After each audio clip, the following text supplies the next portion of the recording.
The John Wick franchise is surely a unique one. What started off as a smaller budget sleeper hit, containing an interesting and mysterious world of assassins and mercenaries, but was grounded enough in one man's quest for vengeance, has grown into a billion-dollar franchise over the last decade. With its fifth installment, albeit a spin-off, having just released. I can't really say any of them stuck with me outside of the first one.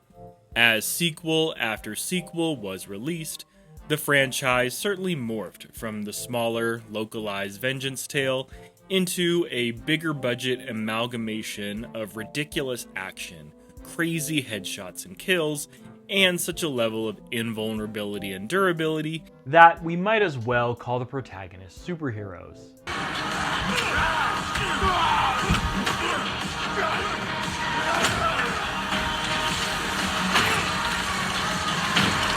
So, how does Ballerina, the first of what is likely to be many spin-offs, stack up? I found the movie quite entertaining. However, in thinking about the world building and the quality of the movie objectively, it's not that great. Ana de Armas is Eve Macaro. She is the daughter of two assassin groups, the Roscaroma and the Cult. Her father tried to break away from the assassin life in order to give her a normal one. But things don't work out. Her dad is murdered, and she ends up going to the Roscaroma anyway to begin assassin training. As Eve gets older, she's able to become a field operative, and the opportunity to avenge her father's death comes before her. And that's what the majority of the movie is about, Eve's quest for vengeance. The spoiler-free positives of Ballerina are in its action. I thoroughly enjoyed the brutality of the kills and the combat, as well as how frequently we got them throughout the movie. There are times when the movie slows down and lulls a bit to try and build some backstory, but it didn't drag enough to take away from my overall enjoyment of the film. I liked how inventive some of the kills were. The ice skates, grenades, standard firearm action was great. The flamethrower gun was cool, but it did overstay its welcome. Now, you don't go into these movies expecting great, top-of-the-line acting performances, and Ballerina certainly meets that expectation. Ana de Armas is very easy on the eyes. Unfortunately, this is about as sexy as she gets in the movie, even though the girl definitely got it going on. Damn! I find it pretty odd that a lot of these female-led action movies don't lean into the sex appeal a bit more. You'd think that fighting like a girl, as the movie puts it, would lean into the femme fatale, seductive, and cunning side of a female field operative, rather than relying on physicality alone. But that's a whole nother video for another time. As attractive as Ana de Armas is, it wasn't enough to overcome her hit-or-miss performance in this film. I think she handled the combat fairly well, but outside of that, the scenes of dialogue didn't really impress. I find her to be in a similar category as Gal Gadot. She's a better actress than Gal, but Gal is more attractive. Either way, I don't think either of them are big enough draws to lead an action film like this, let alone their own franchise. I've got a few gripes with the movie, so spoilers ahead, folks. Rules. And consequences. The continuity in this franchise doesn't make sense. This guy definitely dies in the first movie, and yet he appears in this one too. After further investigation for this video, I discovered that this actor has been in all the John Wick movies to some degree. I can't say I remember him outside of the first one, but it still doesn't help the case for continuity. When it comes to Ballerina, the timeline is a bit confusing. When we first meet Eve, she is at most 8 years old. We know this because her older sister tells Eve at the end of the movie that she was 9 when their dad took Eve away from the cult. And then, when we get to meet Eve as an adult, the film tells us 12 years has passed. So, Eve at most is 20 years old and 11 months in this movie. She's not even 21. Hold up. Wait a minute. Something ain't right. I don't care how good Anna looks, cause I ain't buying that. And then the movie is supposedly set between John Wick 3 and John Wick 4. And these movies are only set 6 months apart from one another. With as much damage as John takes in these movies, I'm supposed to believe that he was all okay within months to take this mission after falling off a rooftop.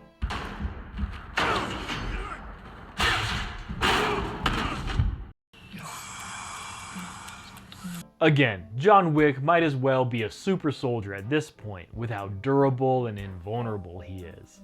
He's probably giving Wolverine a run for his money. Go fuck yourself. This is an example of a world break. To say that he's able to do this because that's what the movie tells us he's capable of, or just to take it at face value because the franchise doesn't take itself seriously, this is a violation of verisimilitude. The best John Wick had limited suspension of disbelief. The original Vengeance tale was grounded and believable. Consequences felt real and had a sense of actual stakes for his character. Therefore, objectively, it was good. And then as the franchise grew and escalated, the objective quality of the films, from an in-world consistency and dare I say a writing perspective, got worse. And yet, subjectively, I think this franchise is solid action entertainment. I have a fun time with these movies, and Ballerina is more of the same. Yes, the movie does well in having Ana de Armas take a lot of beatings and lose quite a bit early on in the setup portion of the film. So, she's not in the stereotypical modern-day girl boss territory. But when you take several combat sequences with grenades in your vicinity with little repercussions, girl, what is you doing? Son of a... You done messed up, Aaron! She throws a canister of grenades down a stairwell 6 feet away from her. And when it blows up, it's enough to collapse the structure that she's on. She punches a grenade into the mouth of an adversary, barricades him behind a blast door, and when he blows up, there's little to no residual effects on her, even though the blast was powerful enough to break down the wall opposite to her. This isn't done until they're dead. And then she has a sling pack of about 4 grenades. She clotheslines another bad guy with the pack, placing a metal table in between them, and then when he blows up, she's fine. Again, I found it very enjoyable, but it is ridiculous and nonsensical. It also doesn't make sense why she would choose a flamethrower over firearms. It's a cool action set piece that again lasts too long, but it really doesn't make sense when a gun is a more efficient tool for her task. After all, she had less than 30 minutes to mow down an entire town of assassins. It's still silly that in the John Wick world, normal people don't seem all that shocked with all the bullets and combat going on around them. This movie just went ahead and made the entire town assassins. It's very good. A couple more nitpicks. As a car guy, it did not make sense to drive a GT350 on a snowy mountain road. I've driven my muscle car with snow tires in a snowstorm, and if you're not hooning about, it's far from ideal. If Ford really needed the product placement, Eve could have drove a Bronco Raptor, a Ranger Raptor, a Raptor R. Any of these options make way more sense tactically, and would have been better for the mountain environment she was going into. Ballerina also didn't help further explain the world for me. We've met the Ruscaroma group before, but now there's a cult group who doesn't adhere to the globally agreed upon assassin rules, and they've been operating for hundreds and I think the dude said thousands of years. They violated Continental rules, and the Continental nor other rival syndicates do anything about it. But I guess it's fine because John and Eve eliminated most of the cult's operatives in the third act. You could tell that John Wick was definitely shoehorned into the movie for a bigger role rather than a small cameo. I enjoyed his scenes, but it did seem like a change they made to the movie late in the game. And that's the gist for some of my thoughts on Ballerina.